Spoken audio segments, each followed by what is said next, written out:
Salut à tous et bienvenue sur Crypto LFDM. Aujourd'hui, comme dans le titre de la vidéo, on va s'intéresser aux revenus passifs sur la DeFi. On va voir combien je gagne sur la DeFi, combien il vous est possible à vous de gagner sur la DeFi et surtout quelles sont les nouveautés intéressantes sur la DeFi. On voit ça tout de suite.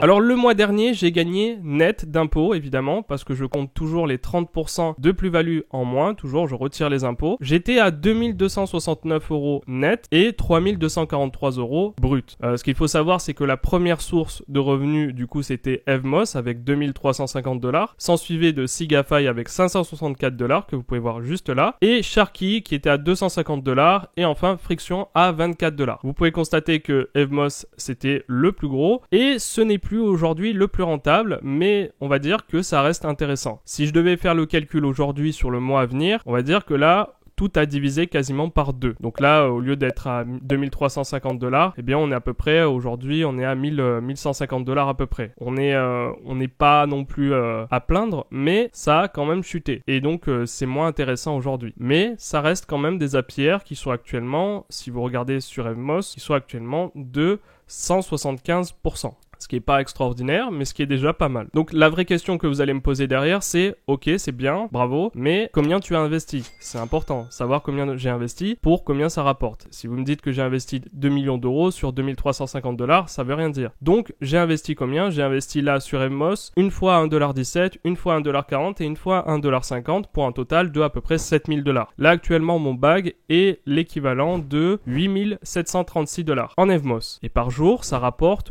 au cours actuel évidemment et avec les APR actuelles à peu près 40 $ par jour. Pour Sigafy, j'avais investi 10 000 $, donc là c'est une plus grosse somme, mais Sigafy est un peu plus sécurisé que Evmos, on va dire en termes de risque. Il y a un peu moins de risque sur Sigafy parce que comme vous le savez, Sigafy c'est en USDC, donc c'est moins dangereux entre parenthèses parce que vous n'allez pas subir les variations du marché. Évidemment, il y a l'histoire du price drop protection qui est soit à 30% sur certains, soit à 50%.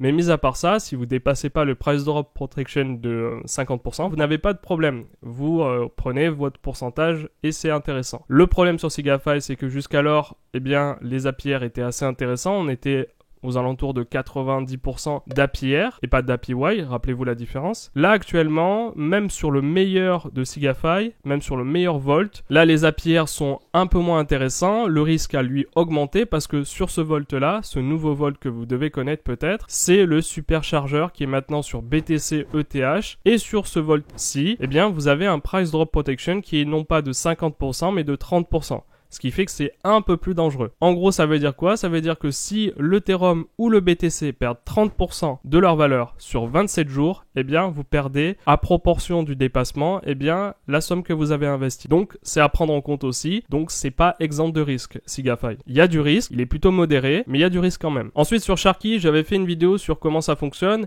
Là, j'ai pas investi énormément, mais les APY sont très très intéressants. Mais par contre, vous allez vous retrouver une fois sur 10, on va dire, avec des NFT dans votre poche. Pour ceux qui ont compris, ça veut dire qu'en gros, parfois le NFT va tellement chuter que la personne ne va jamais rembourser son prêt et par conséquent, vous allez retrouver le NFT dans votre wallet. Tout simplement parce que la personne ne voudra pas racheter son NFT. Donc, en global, c'est quoi? Là, on était à peu près, en tout, avec un niveau de risque qui était à peu près, on va dire, moyen. Là, Evmos, c'est très risqué. Sigafy, c'est moyennement risqué. Sharky, c'est moyennement risqué. Friction, c'est moyennement risqué. On va dire, il n'y a pas de solution sans risque, sauf sur certains volts sur Sigafy, où vous avez des volts qui sont à peu près aux alentours de 7,45% d'APY, 8,22 et 13,38. Là, vous avez des volts qui sont plutôt sécures. Vous n'avez pas un gros pourcentage, mais vous avez un price drop protection qui est à 90% ici, donc c'est vraiment intéressant. Il faudrait vraiment que la crypto perde 90% de sa valeur pour que vous perdiez une partie de votre investissement. C'est pas impossible, mais c'est quand même peu probable. Là, les 50% pour l'instant, c'est plus sécure, mais c'est toujours probable qu'une crypto parmi, par exemple, BTC, ETH, Sol perde de sa valeur. C'est aussi probable sur ETH, Sol, AVAX, et encore plus quand vous êtes à 30% de price drop protection et que là, vous êtes sur BTC, ETH. Dans ce cas-là, c'est beaucoup plus risqué. Donc, je disais qu'en tout, pour à peu près 20 000 $, à l'heure actuelle évidemment, vous pouvez espérer gagner à peu près, allez, en tout net, vous pouvez espérer à peu près gagner, je vais pas vous garantir ça, mais vous pourrez gagner au minimum, je pense, 1200 € net par mois avec 20 000 $ d'investissement. Après, suivant si vous mettez tout sur Evmos ou sur Sigafy, vous aurez des investissements différents. Évidemment, vous aurez des rendements différents. Mais à l'heure actuelle, avec 20 000 $, on peut à peu près espérer gagner dans les 1200 à 1500 € net. Après, en brut, vous gagnerez un peu plus, mais ça, c'est vous et votre fiscalité. Ça dépend du pays de résidence fiscale, j'en sais absolument rien. Moi, je vous donne exactement en net en France combien vous pourrez gagner à peu près, parce que le net, c'est ce que vous avez dans votre poche. Donc, je sais que c'est pas faramineux, et je sais aussi que vous allez me dire que ça, c'est pas sûr. Évidemment, c'est pas sûr, parce que l'Evmos pourrait très bien se casser la gueule, Sigafy pourrait très bien, partir avec la caisse, parce que les smart contracts pourraient très bien être vérolés. Vous savez, il y a plein de possibilités, il y a un risque très présent, donc il faut jamais l'oublier ça. Sur la DeFi, vous avez un gros risque. On a vu récemment qu'il y a des gros bridges qui se sont fait hack. Vous avez notamment l'histoire de la BSC. Vous avez Solana qui est tout le temps à l'arrêt, petit hack gratuit. Et vous avez beaucoup de problèmes aussi sur le Cosmos Hub, parfois en tout cas. Heureusement pour nous, le Cosmos Hub, enfin Atom, est plutôt rapide pour patcher les problèmes. Notamment là récemment, il y avait un problème sur l'IBC qui a été réglé assez rapidement. Donc je vais pas vous dire allez-y les yeux fermés. De toute façon, c'est à vous de calculer le risque. Moi, je vous dis ce que je fais moi et le risque que je suis prêt à prendre pour les rendements qu'on m'annonce du coup, qu'ils sont annoncés là. Donc on est à peu près à l'heure actuelle, si je reste sur cette position là et que je touche à rien, je suis à peu près aux alentours de 1200 à 1500 € net en passif. Toujours en passif, vous n'avez rien d'autre à faire. Vous pouvez utiliser un yield optimizer si vous voulez, comme par exemple Yelmos si vous souhaitez optimiser votre stacking. Mais du coup, vous ne toucherez pas votre argent tout de suite. Vous serez dans un réinvestissement perpétuel pendant 90 jours. Mais vous pourrez l'arrêter à tout moment. Donc, au niveau des airdrops, parce que ça aussi, ça vous intéresse, savoir combien on peut gagner d'airdrops. Ce mois-ci, j'ai gagné aux alentours en dollars, parce que j'ai vendu la plupart de mes airdrops, j'ai gagné sur Tori, où j'ai obtenu 600 Tori. J'ai obtenu des rébus et j'ai obtenu des EVD. Donc en tout, j'en ai eu pour à peu près, si on compte bien, à peu près pour 200 $ d'airdrop. Vous allez me dire, c'est pas extraordinaire, je suis d'accord avec vous. Mais c'est déjà pas mal, c'est de l'argent gratuit entre parenthèses, c'est-à-dire qu'on va vous donner des airdrops juste pour avoir stacké des crypto-monnaies. Donc vous n'avez pas eu grand chose à faire. J'ai eu d'autres airdrops aussi parce que j'ai effectué des testnets, mais là c'est autre chose, ça demande une action particulière. Vous devez faire des tests, vous devez faire une action sur la blockchain. Là je vous parle d'airdrop que vous obtenez sans absolument rien faire, juste vous allez sur le site et vous claim votre airdrop. C'était du coup EVD, vous pouvez voir d'ailleurs que EVD j'ai à peine 24 EVD, pour Tori j'en avais eu 600 et pour Rébus, j'en ai eu 450 sur une wallet. Au cours actuel, ça fait à peine 75 $. Et sur une autre, j'ai eu à peu près 300 rébus, donc un peu moins de 60 $. D'ailleurs, vos rébus, vous pouvez, si vous le souhaitez, déjà les vendre en utilisant l'IBC Transfer que vous voyez juste ici. Si vous ne savez pas l'utiliser, c'est très simple. Vous avez juste à faire IBC Transfer. Donc, vous aurez juste à faire un transfert de rébus vers Osmosis. Et là, sur Osmosis, vous aurez juste à faire un swap de vos rébus contre des Osmo, Atom, USDC, ce que vous voulez. Et si vous êtes resté jusqu'ici dans la vidéo, eh bien maintenant, je vais vous annoncer les Zapier, les gros Zapier qui vont arriver en yield farming sur diffusion. Pour ceux qui détiennent des Evmos, eh bien c'est le moment de pouvoir les mettre en yield farming, donc les mettre sur une pool de liquidité. Et là, vous allez pouvoir profiter d'Apier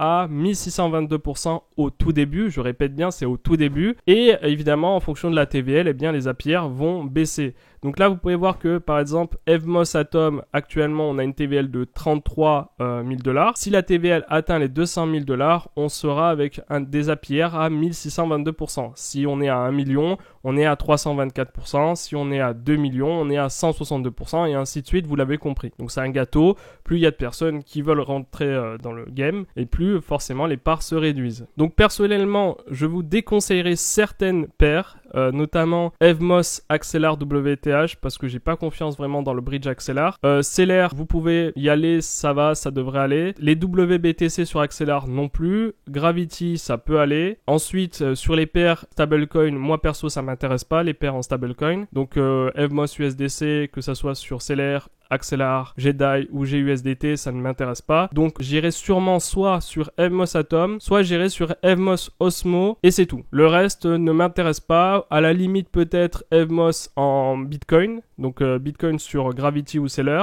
mais le reste ça ne m'intéresse pas. Donc évidemment au début vous pourrez profiter de gros Zapier parce que ça sera le début et qu'il n'y aura pas encore grand monde, mais au moment où ça va être connu et que de plus en plus de monde arriveront, eh bien les Zapier vont chuter drastiquement. Donc c'est intéressant d'y être au début et de quitter juste après. Vous pouvez à tout moment sortir, hein, il n'y a pas d'unbundling sur diffusion. À tout moment vous pouvez partir, vous pouvez dire je sors de la pool de liquidité et je vais vendre mes Evmos si vous le souhaitez. Vous pouvez très bien faire ça, il n'y a aucun problème. C'est pas comme sur Osmosis où vous avez un délai d'unbundling qui varie entre 1 et 14 jours. Sur Diffusion Finance, pour ceux qui sont sur Evmos, sachez que vous devez transférer votre wallet Keplr vers la wallet Metamask. En gros, ce que vous allez faire, c'est que vous allez récupérer la clé privée de votre wallet Keplr, celle sur Evmos, et vous allez l'envoyer sur votre wallet Metamask afin de pouvoir utiliser le yield farming, diffusion.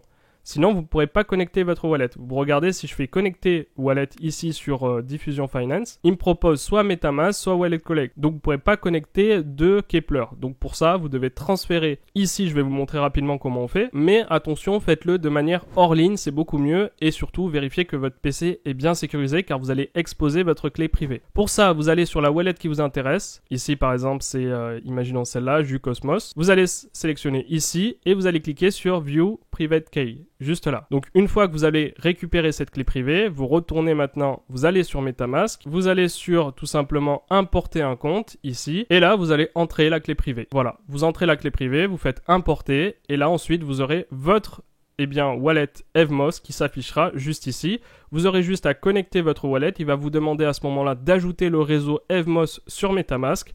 Et à ce moment-là, vous pourrez utiliser la wallet Diffusion. L'avantage d'avoir une wallet Metamask et une wallet Keplr, c'est que dès lors que vous aurez tout simplement chargé votre wallet Keplr en Evmos, eh bien ils s'afficheront tout simplement sur Metamask. Donc vous n'aurez pas besoin de faire de bridge étant donné que Evmos c'est une VM Ethereum. Quand les Zapier arriveront, eh bien quand des incentives seront présentes, parce que pour l'instant vous pouvez voir que les Zapier sont assez bas et c'est normal parce qu'il n'y a pas encore d'incentive en Evmos, eh bien il vous suffira de cliquer sur la pool de liquidité qui vous intéresse, vous cliquez dessus, vous faites Deposit Diffusion LP Token. Là vous allez sur votre wallet Metamask, on va vous demander de changer de réseau et là eh bien si vous avez des Evmos sur votre wallet, on va vous demander dans un premier temps de les stacker, de les changer contre la valeur en face, donc la paire. Par exemple, vous allez sur Swap et ici vous allez échanger vos Evmos contre, je sais pas, par exemple contre des atomes. Imaginons si vous voulez être sur la pool Evmos Atom. Dans ce cas-là, vous aurez besoin d'avoir 50% en Evmos et 50% en Atom. Ensuite, une fois que c'est fait, vous retournez sur Farm et là vous sélectionnez la pool en question et vous aurez juste à faire Deposit Token et ça se fera tout seul. C'est aussi simple que ça, hein. Vraiment les pools de liquidité c'est vraiment ultra simple. Voilà, la vidéo est maintenant terminée, j'espère qu'elle vous a plu. Alors cette vidéo n'avait pas vocation à être un tutoriel parce que la plupart des informations qu'on regroupe, on les regroupe déjà sur Discord.